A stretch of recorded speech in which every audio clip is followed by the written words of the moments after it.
যারা একদম নতুন ই কমার্স বিজনেস শুরু করতে চাইছো, এই ভিডিওটা শুধুমাত্র তোমাদের জন্য, তাই ভিডিওটি পুরোপুরি দেখবে। অনেকেই আমাকে প্রশ্ন করো, দাদা ই কমার্স বিজনেস শুরু করতে কত টাকা ইনভেস্ট করতে হবে আর কোন প্রোডাক্ট দিয়ে বিজনেস শুরু করব। দেখো, একটা কথা সবসময় মনে রাখবে, পৃথিবীতে যত প্রোডাক্ট তৈরি হয় সবই কিন্তু বিক্রি হওয়ার জন্যই তৈরি হয়। তাই এমন কোনো নির্দিষ্ট প্রোডাক্ট নেই যেটা তুমি বিক্রি করতে পারবে না। কোনো প্রোডাক্টে লাভ কম হবে, আবার কোনো প্রোডাক্টে লাভ বেশি হবে। ইনভেস্টমেন্টের কথা যদি বলো, তাহলে আমি বলবো যতটা তোমার সামর্থ্য ততটা ইনভেস্ট করো। তবে নতুনদের জন্য আমার পরামর্শ, প্রথমে অনেক টাকা খরচ করে বেশি স্টক তুলবে না। 4-5 ধরনের প্রোডাক্ট নাও, প্রতিটা 2 থেকে 5 পিস করে নিয়ে ব্যবসা শুরু করো। কোন প্রোডাক্ট ভালো সেল হচ্ছে সেটা দেখো, তারপর ধীরে ধীরে সেই প্রোডাক্টের স্টক বাড়াও। 5 পিস থেকে 10 পিস, তারপর 20 পিস। আর একটা গুরুত্বপূর্ণ কথা, ব্যবসা শুরু করতে ল্যাপটপ, প্রিন্টার, অনেক দামি সেটআপের দরকার হয় না। তোমার কাছে একটা ভালো স্মার্টফোন থাকলে ই কমার্সে প্রায় সব কাজ করতে পারবে। প্রথম দিকে অর্ডার এলে কাছের কোনো দোকান থেকে প্রিন্ট আউট করে কাজ চালিয়ে নাও।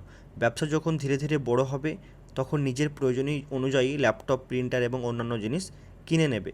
অনেকে শুরুতেই বেশি টাকা খরচ করে ফেলে, তারপর যদি অর্ডার কম আসে তাহলে সমস্যায় পড়ে যায়। তাই প্রথমে কম খরচে শুরু করো, ব্যবসা বুঝো, ধীরে ধীরে ব্যবসাকে বাড়াও। আর যদি ই কমার্স বিজনেস সম্পর্কে আরও বিস্তারিত শিখতে চাও, জানতে চাও, তাহলে আমার ইউটিউব চ্যানেল ইকম একাডেমি ফলো করতে পারো। সেখানে আমি নিয়মিত ই কমার্স নিয়ে ভিডিও আপলোড করি, যা তোমাদের নতুন ব্যবসা শুরু করতে অনেক কাজে দেবে।